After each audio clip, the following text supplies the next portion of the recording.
thing I want to finish up from Good Friday, and then we'll move on from there. I wanted to say the last 7 words which Jesus would have said on the cross, and talk about them just a little bit. Luke 23:34. Luke 23:34. Sorry. Father, forgive them, for they do not know what they are doing. That's pretty powerful. That he's standing there on the cross, dying this horrible death, and he's telling God to forgive them. Luke 23:43. Truly I say to you, today you shall be with me in paradise.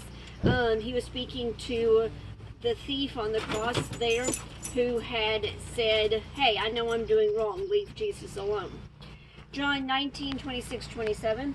Woman, here is your son, and to the disciple, here is your mother. There he's speaking to his mom and to John.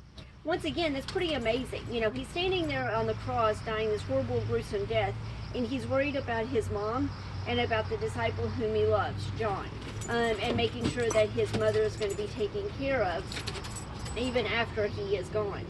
Matthew 27:46. My God, why have you forsaken me? That's the time when all the sin of the world had been placed on Jesus, which means God can no longer have anything to do with him. I mean, what a sad, powerful statement there. John 19:28, I am thirsty, shows his humanity, his humanness, also fulfills prophecy. John 19:30, it is finished. That's when he would have, right before he died. This one is not, it's finished as in my life is over. That's not all that it means. It also is like a business deal. It is finished. The debt has been paid for the sins of the world at that point. And then Luke 23:46, Father, into your hands I commit my spirit. Hopefully you're well on your way to having these about halfway memorized. If you've been doing what I've been telling you to do, working on it a little bit at a time.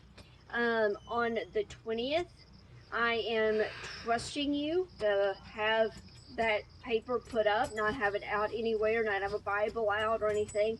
Get out a computer and type those 7. Give me where they are, what book of the Bible scripture reference that they are, and then what the 7 sayings are. Don't care if they're in the exact same order that I sent them to you. Just that they're all 7 there, and then after you type them all up, email them to me or download them to the LMS website. So that's the end of Good Friday. After Good Friday is Holy Saturday. Not a lot for Holy Saturday, because not a lot happened. Jesus was in the tomb. Only thing I want to point out is that Holy Saturday would have been the Jewish Sabbath, and that the holy day changed from Saturday to Sunday because Sunday is when Jesus resurrected. So after that is Sunday, Easter Sunday.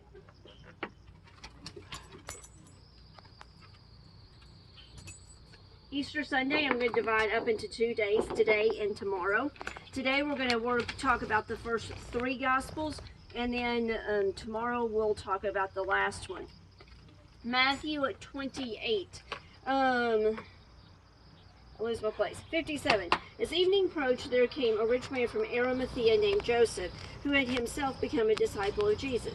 He went to Pilate and he asked for the body. That took some serious bravery, to go and ask for the body of a guy who had just been crucified. Custom was that if you were a criminal, you didn't get buried in a tomb. You were just, your body was kind of dumped in a heap, and you didn't get a nice tomb. So Joseph going and asking for the body so that Jesus could get a proper burial took some serious guts on his part. He gets the body, is able to prepare it for burial, put the spices on it, wrap it in clean linen. The next day, which would have been Holy Saturday, the chief priests and the Pharisees went to Pilate. Sir, they said, we remember while he was still alive that the deceiver said, after 3 days I will rise again. So they wanted the tomb made secure, so nobody could come and steal the body. They didn't actually think Jesus would come to life, but they thought somebody would come and steal the body and make it seem like he had. So they put the big stone, it rolled in front of the tomb, had guards guarding it. After the Sabbath, at dawn on the first day of the week, Mary Magdalene and the other Mary went to look at the tomb.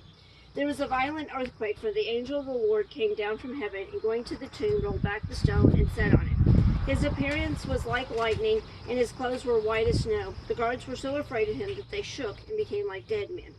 The angel said to the women, "Do not be afraid, for I know you are looking for Jesus who was crucified. He's not here, he has risen. Go quickly." And then, of course, Matthew ends with the Great Commission. Pretty much that I feel like is probably the most well-known account. Mark 16 also has pretty much the same account. The women going to the tomb, the stone being rolled away, the angel speaking to them. Mark goes into a little more detail about that he appeared to the women, then he appeared to the 11, and then he kind of a different version of the Great Commission. Luke gives us the most detail. Luke and John. Luke has one story that I just love just because of its interestingness. On the first day of the week, very early in the morning, the women took the spices they had prepared and went to the tomb. They found the stone rolled away from the tomb, but when they entered, they did not find the body of Jesus. While they were wondering about this, suddenly 2 men in clothes that gleamed like lightning stood beside them. In their fright, the women bowed down with their faces to the ground. "Why do you look for the living among the dead? He is not here, he is risen. Remember how he told you while he was still with you in Galilee. The Son of Man must be delivered into the hands of sinful men, be crucified, and on the third day rise again." Then they remembered his words. When they came back from the tomb, they told the 11 these things. Let's see here. But they did not believe the women because the words seemed like nonsense.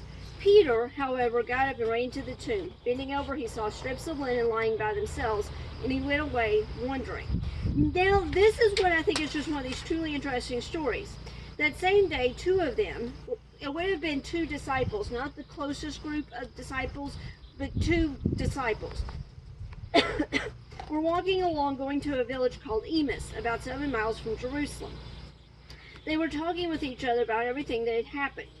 And as they were talking, somebody came up and started walking with them. Jesus. But they didn't recognize him as Jesus. So, and he asked them, "What are you talking about?" And they stood still, their face downcast. "Are you only a visitor to Jerusalem? You don't know what's going on?" And so they explained what all had been going on with Jesus. You can read all this yourself. So then they get to this house, and he decides they go in to have a meal together.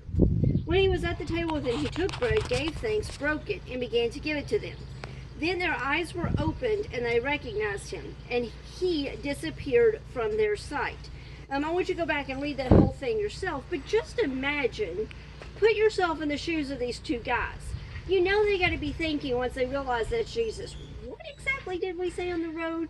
How big of an idiot did we make of ourselves as we're talking about everything that was going on, and just how clueless are we? I mean, you got, and all of a sudden, you know, Jesus is there eating bread with them 1 minute, and the next minute, poof, he's gone. Really got to mess with your head. Then Jesus appears to the disciples. Because those 2 guys went back and told everybody else what had happened. And while they were still talking about it, Jesus stood among them and said, "Peace with you." They were startled and frightened, thinking they saw a ghost. He said, "Why are you troubled? Why do doubts rise in your mind? Look at my hands and my feet. It is I myself. Touch me and see me. A ghost does not have flesh and bones, as you see I have." He showed them his hands and his feet. And while they still did not believe it because of joy and amazement, he asked them, "Do you have anything to eat?" So they gave him some fish, and he ate it. So that kind of gives us an idea of what our heavenly bodies are going to be like. He still had his scars, and he could still eat, but he could also just kind of magically appear in a room. So his new body has some heavenly aspects in the fact that he could just appear in a room, but he also has some earthly aspects in the fact that he has the scars, but apparently the scars aren't bothering him because he's letting people touch them, and he's eating. So kind of interesting there to think about that. And Luke is the only one that includes the ascension. He has the ascension at the end of Luke, and then again at the beginning of Acts, which Luke wrote both of those books. So I will include the scripture I want you to read from Matthew, Mark, and Luke. Tomorrow we will talk about John and about some other New Testament writings that talk about some appearances of Jesus. Tomorrow is Good Friday.